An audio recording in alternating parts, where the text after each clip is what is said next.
Compromise on pause. Why the talks between Ukraine, the US, and Russia in Abu Dhabi haven't advanced peace.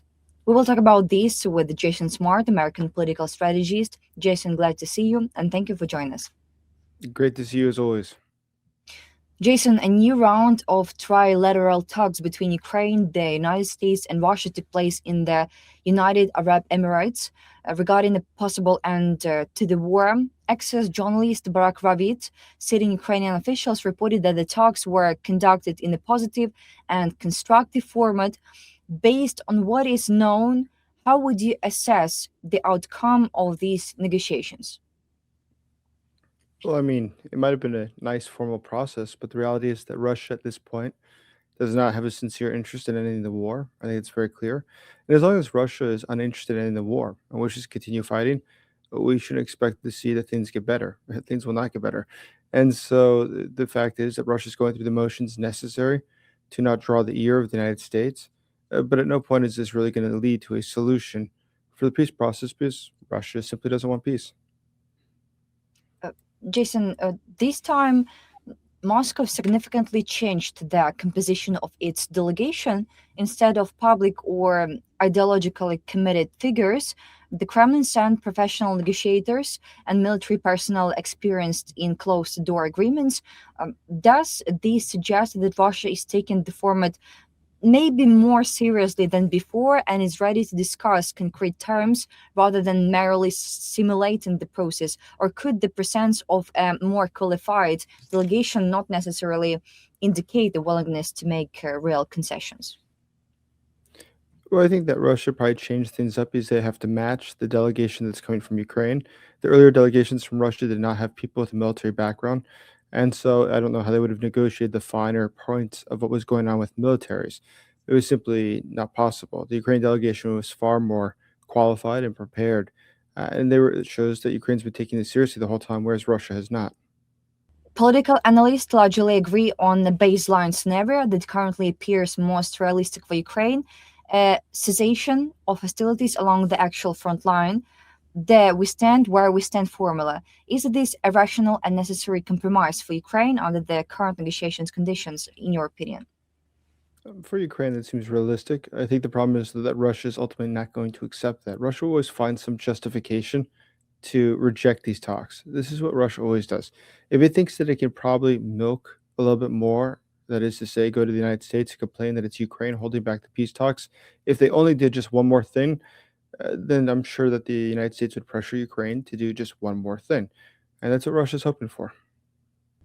Jason, among alternative models circulating in the negotiation space is the idea of a demilitarized zone or free economic zone. Formally, it could appear as a compromise, allowing all parties to save face.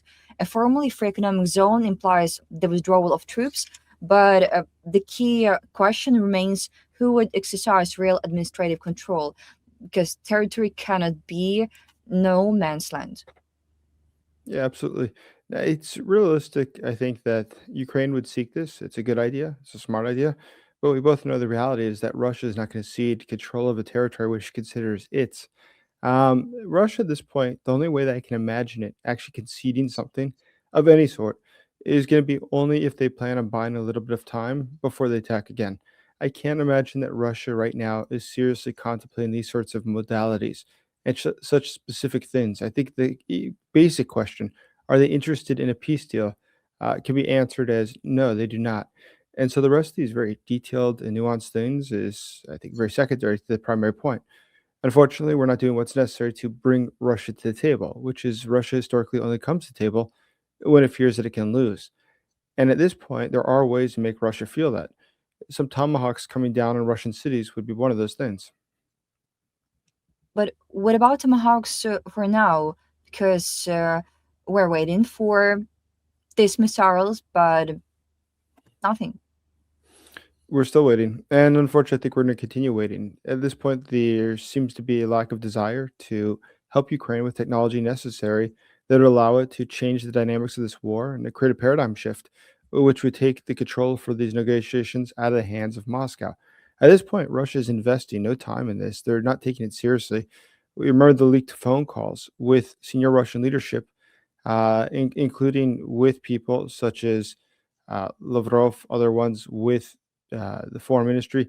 And you see these comments where they're very clearly not taking it seriously. They think this whole process is sort of a joke. They never reference the earlier meetings with the Americans or the meeting in Alaska, for instance. They just say, yeah, let's tell Americans this, let's tell them that. They don't even take seriously what happened in the previous meetings. And if they're not taking those meetings seriously, it's very hard for me to believe they're taking these meetings more seriously. The New York Times reports that Ukraine and the US discussed the deployment of peacekeepers in Donetsk in Abu Dhabi. The proposal involves a neutral contingent from non NATO countries in the occupied territories. Which countries could realistically participate, and how feasible is the scenario of a neutral peacekeeping contingent? I think that a neutral peacekeeping contingent, of course, would be necessary. How realistic is it at this point? I mean, it's going to be very difficult. I think that a lot of countries right now have said that they're willing to help Ukraine in a lot of things, including with security guarantees. But again, if a country really believes that and really says that it's willing to do it, they can start now by having bases in Western Ukraine. They don't have to be in the active combat zone. They could be there training and doing things like that. It would not be hard to do. It'd be very easy to organize. But we see at this point, most countries are unwilling to even take that sort of a risk. There's no reason they can't. The Russians would know that they're there. If the Russians were to attack the base, that's clearly an intentional assault by Russia on a European country. But still, they choose not to. So if countries in Europe continue to say that they're willing to help Ukraine and to guarantee peace, which is good, well, they can take the first step now and start helping with what is currently going on in the country from a location that's safe, but also show commitment to being on the territory of Ukraine and not in Europe talking about Ukraine. Mm. Uh, Jason, but which countries could realistically participate, in your opinion? Non-NATO countries relying on China is not the optimal choice. China is not the best idea, and we understand why. Well, I think that the reality is we'd have to see. It's gonna be interesting what sort of countries are brought into it because keep in mind the way these things work. It's not just the countries that volunteer. A lot of countries that are smaller are sort of coerced to do it in order to have better relations with someone else. Let's imagine in the UN. So they'll send a number of peacekeepers just to satisfy some other country about a third issue that has nothing to do with Ukraine and Russia. So it could be an endless number of countries, smaller countries, that would have a two-person contingency or whatever it is, just to show that they're somehow involved, that they are taking part in this. I also think it's like regional power. So let's imagine countries that are far away, they're not directly related to this whatsoever, but they want to show that they're an international country. They're not just a local looking or inner looking country, but that they are international.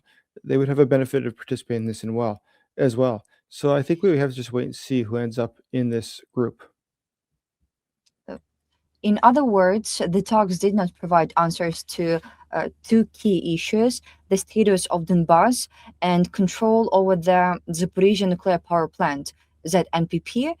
Any proposals for joint use of the ZNPP or energy distribution are viewed skeptically by experts. Russia systematically violates agreements or reinterprets them, and trust in matters of strategic infrastructure is effectively absent. What is your assessment of the ZNPP situation?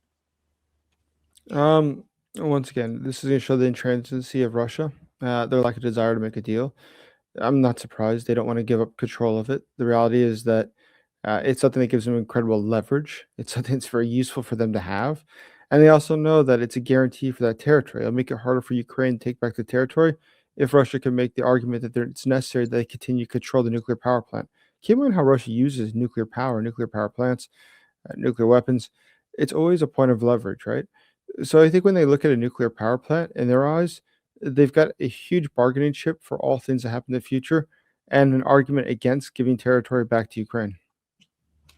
So, Jason, this was the first trilateral dialogue in a long time aimed to exploring ways to bring the war to end. Uh, what next? Your own expectation.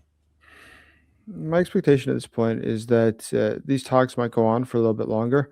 It's necessary to put on the appearance that you're the one seeking peace. Everybody will do that. But it's only Ukraine that's really put itself out. It's only Ukraine now, what is 6, 7, 8 times now, has been coerced to making concessions, coerced by the West, by the United States, to make concessions to Russia, the invading nation. And Russia continues to not take these talks seriously. So unfortunately, I think the wrong side has been receiving the pressure from Washington. It's very clear that Vladimir Putin is not interested in a lasting peace. And now more about Europe. European Commission President Ursula von der Leyen is in New Delhi today as the chief guest at India's Republic Day parade alongside European Council President ahead of the EU-India summit. Previously, yes, Treasury Secretary Scott Bessent stated that Europe is funding the war against itself by buying Russian oil through India. According to him, Russian oil is shipped to India, refined, and then exported to European buyers. How does the signing of the EU-India trade agreement influence this dynamic, and what are its potential implications? Oh, that's really interesting. So, yeah, in fact, India, what a lot of people seem to miss about India is that, yes, India and China do buy 85% of Russia's oil. But what was usually left out about that was two things, was that the Indians weren't buying it for domestic consumption, which would be a little bit more understandable as if you said we have a massive poor country and we need cheap oil. That's in our national interest. But it was never about that. It was businesses getting rich doing this. In fact, there's several different men who are extremely wealthy in India who are in this business, and one of them was about to get sanctioned by the U.S. directly, and that seemed to be part of the reason that India stopped buying Russian oil. But either way, what was missed in that story was because it is not domestic consumption, it was being refined and sent to other countries, including Europe. And so, in fact, it is that is correct. It's that Russia is continue. Sorry, Europe continues to buy Russian oil, though it goes through different hands, so it doesn't have to say it's buying Russian oil. It's being made in India, but it's of course not being drilled in India. Uh, so it is very important at this point that we look at Indian relations with the European Union and different trade things. They are looking at other trade options right now. It's gonna be interesting how this all fits into the larger equation. And on January 26th, the Council of the European Union approved a full ban on imports of Russian liquefied natural gas to the EU starting January 1st, 2027, and pipeline gas from September 30, 2027. Before allowing gas imports, EU countries will verify the country of origin. What alternative gas sources could the EU access, and to what extent could they meet current and projected demand? What are the implications for Ukraine? So of course, this entire issue is complicated, and but it's not complicated to a level that Angela Merkel said that it was for so many years, and so little action was taken. The fact is, there are alternatives to Russian gas. And at this point, we see the Europeans have actually been pretty successful how quickly it's been to find alternatives to what Russia offers. There are global alternatives, and it does complicate things, but it's certainly something that can be overcome. It's not impossible. It's only unfortunate it's taken this long, and that there's still another year left until it's truly cut off. And more about United States of America and Greenland, the US administration abandoned the idea of seizing Greenland due to the threat of impeachment against President Donald Trump, according to Reuters. Politicians from both US parties expressed concern that Trump could launch a military operation on the island without Congress approval in a scenario similar to Venezuela. To what extent does the impeachment issue influence the strategic decisions of the US administration in terms of security and foreign policy? Hmm. That's a good question. I think that it's sort of interesting that you bring that up because so Donald Trump, of course, has been impeached before a couple of times, so he's experienced with that, but he hasn't been removed from office yet. So I don't know how he would perceive that, but it's quite there. It would make sense that that is something that motivates him, and if his objective is to maintain power and his objective is to gain wealth, he does do that. He does that much better from the White House than from outside the White House. So I think being impeached would probably be the worst that could happen to him. So if you're trying to understand this from his lens and what drives him, what motivates him, I think that the loss of power that he has sought would probably be the single factor. So yeah, I think that's probably true. Impeachment is something that probably weighs on him heavily. Um, and also about not only Greenland, about Iran. Bild reports that experts have warned Trump of significant dangers in the event of a strike on Iran. Trump has confirmed the redeployment of troops to the Middle East and stated that Iran must cease its aggression or face consequences. Experts consider a military operation possible, but caution about the risks involved.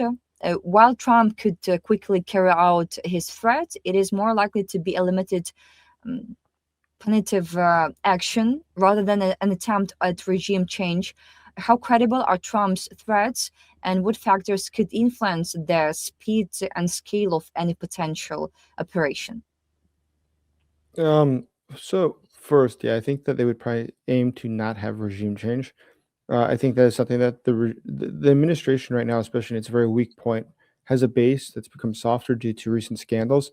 And something like getting involved in a foreign country to the extent that you have Iran either collapse or Iran goes into a state of turmoil, and the U.S. somehow gets involved would be something that would really hurt them with their base. And as such, I think the White House would want to avoid that. Now, that's a different question though than the other one, which is why is it though that we see these events, and what can we expect the White House to do next? So I think at this point, what they're realistically going to do, yes, it'll be some sort of punitive attacks going after something like weapon supplies, but it's not going to be anything that could actually jeopardize the regime itself, unfortunately, because at this point, that regime is tipping, but it's still strong enough to keep toddling along. If we were to once again just put a little bit of pressure, the Iranian regime would come to a very quick end. Mhm. And what are the strategic risks for the United States in conducting a limited military strike on Iran? I think that the if the strike was on some facility, I think there's very limited risk. They could try to attack some U.S. base in the Middle East using their proxies. If you were to attack the leadership, the risk would be that it becomes totally unclear who takes power, whether it turned out to be sort of a serious situation, which would be the worst case scenario. So I think that would be what the concern is. Jason, thank you so much for the conversation and your insightful thoughts. Today we were joined by Jason Smart, American political strategist. Thank you so much and see you. See you soon. Thank you.